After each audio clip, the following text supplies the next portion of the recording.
Saudara, lebih lengkap mengenai kasus penculikan WNA dan temuan bagian tubuh di Bali, kita akan bahas bersama kriminolog Universitas Budi Luhur Luki Nurhadianto. Selamat sore Mas Luki. Mas Luki, kalau kita melihat dari dua kasus ini, ada penculikan, namun ada pula penemuan bagian tubuh dalam waktu yang bisa dikatakan tidak berselang lama. Apakah ada kemungkinan keterkaitan dari kedua temuan ini? Ya, memang kasus ini menjadi perhatian publik dan kemudian menarik untuk kemudian dianalisis. Yang pertama, tentu ini kita bisa kategorisasi bahwa tidak dilakukan oleh orang-orang yang hanya bersifat random saja, atau kemudian kita bisa kerucutkan bahwa ini dilakukan oleh profesional. Kenapa kemudian saya bisa katakan demikian? Yang pertama, bahwa telah terjadi kronologis yang cukup rapi di sana. Saat kemudian para pelaku berupaya untuk melakukan peminjaman mobil, atau kita kategorisasi sebagai bentuk penyiapan logistik di sana.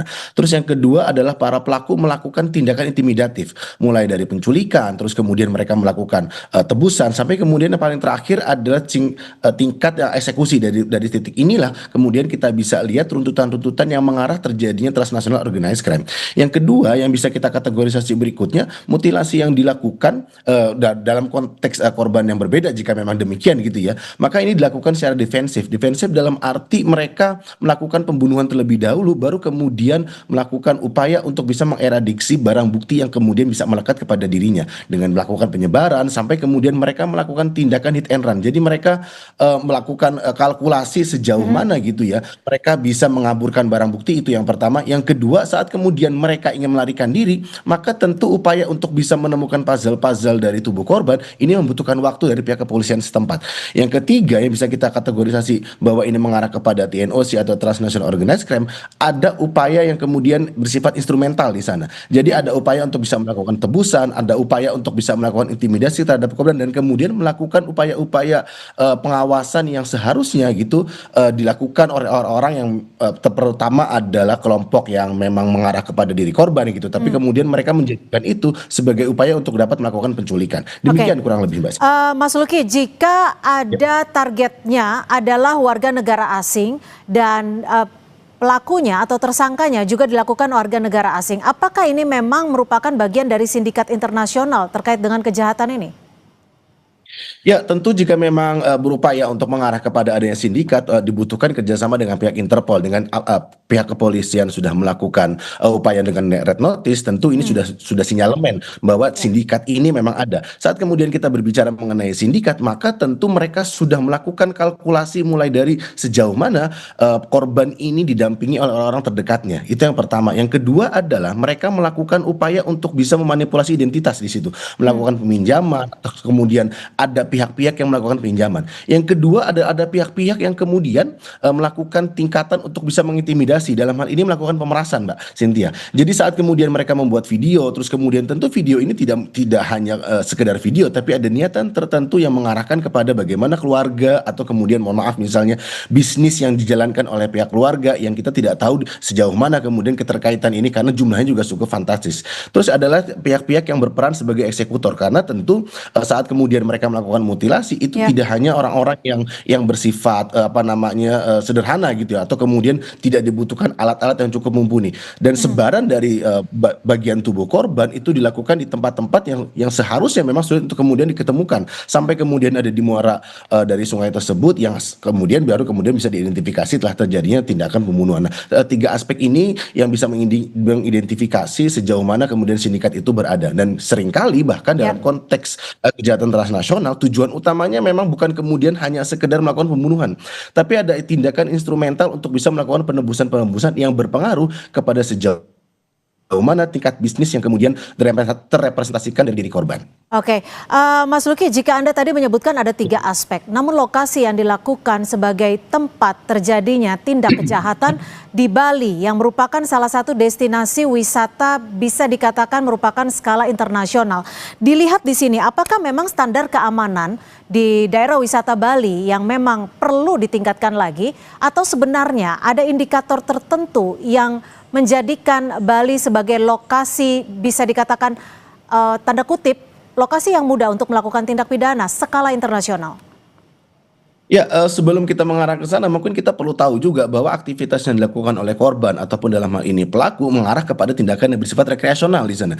Jadi mereka berupaya untuk mencarikan entertain. Nah, di titik inilah kemudian pengawasan terhadap diri korban itu menjadi lemah. Saat kemudian menjadi lemah, maka tujuan utama yang bisa dilakukan adalah saat dia melakukan wisata dalam hal ini apa namanya? Mungkin keberadaan Bali adalah titik di mana korban tidak memiliki pengawasan yang cukup kuat. Yang kedua adalah motivasi dilandasi oleh kemudian tertrigger oleh para pelaku karena memang dirasa bahwa saat kemudian capable guardian ini menjadi melemah, maka di titik inilah kerentanan terhadap diri korban. Nah, saat kemudian kita berbicara sejauh mana kerentanan yang kemudian melekat, tentu pihak kepolisian sudah berupaya semaksimal mungkin. Namun memang titik-titik seperti safe house yang menjadi tempat penculikan dari korban itu tidak dipenuhi atau kemudian tidak memenuhi kriteria-kriteria sejauh mana tingkat penyewaannya atau CCTV yang berada itu memenuhi kaidah-kaidah pengamanan. Yang kedua, tentu pihak kepolisian juga sudah bergerak cepat, namun pihak-pihak yang kemudian menjadi pelaku sudah lebih cepat lagi karena saat kemudian mereka melakukan mutilasi dan menyebar diri korban, mereka sudah berpencar gitu. Ada 4 orang yang kemudian kita sinyalemen sudah melakukan apa namanya perjalanan ke luar negeri atau kemudian ada 2 pihak lainnya yang kemudian masih berada di Indonesia. Tentu ini adalah upaya untuk memecah konsentrasi dari pihak kepolisian agar mereka tidak kemudian merujuk kepada diri pelaku yang atau kemudian sindikat yang sama. Yang Oke. kedua yang bisa kita kategorisasi berikutnya adalah ini upaya untuk kemudian yang kita kenal sebagai upaya eksploitasi yurisdiksi di sini, Mbak. Jadi keberadaan mereka, kenapa mereka tidak melakukan ini di negaranya sendiri atau seperti itu ya? Karena tentu orang-orang yang sudah memiliki kategorisasi atau identitas yang kemudian teratribusi kepada sindikat, mereka akan lebih mudah dikenali daripada mereka melakukan ini di negara lain. Kurang lebih Kalau sudah ada permintaan imbalan dalam kasus ini, apakah sebenarnya pihak kepolisian bisa menelusuri dari hal itu? Hal-hal apa saja, aspek-aspek apa saja yang bisa dikatakan untuk mempermudah menangkap dari para pelaku ini? Ya, yang pertama tentu melakukan identifikasi identitas ya, mulai dari apa namanya pintu masuk ya, kita custom dalam hal ini adalah ke bandara gitu, kemudian identitas apa saja yang digunakan. Bisa jadi apakah mereka menggunakan satu identitas saja atau kemudian menggunakan beberapa identitas untuk bisa melakukan aksinya secara lebih rapi lagi. Yang kedua adalah saat kemudian melakukan pemetaan mobilitas. Jadi saat kemudian kita kenal sebagai spatial crime investigation, maka tentu aktivitas-aktivitas yang mereka lakukan dugaan saya tidak cukup luas seperti itu. Jadi ada beberapa titik-titik saja yang kita bisa fokuskan untuk bisa mengidentifikasi sejauh mana keterlibatan pihak lainnya untuk mendukung tindakan tersebut. Yang ketiga, tentu kejahatan ini memang bersifat transnasional. Jadi dibutuhkan kerjasama dari pihak kepolisian, tidak hanya kepolisian Indonesia, tapi kemudian dari pihak Interpol untuk bisa kan red notice sejauh mana keberadaan dari korban, Baik.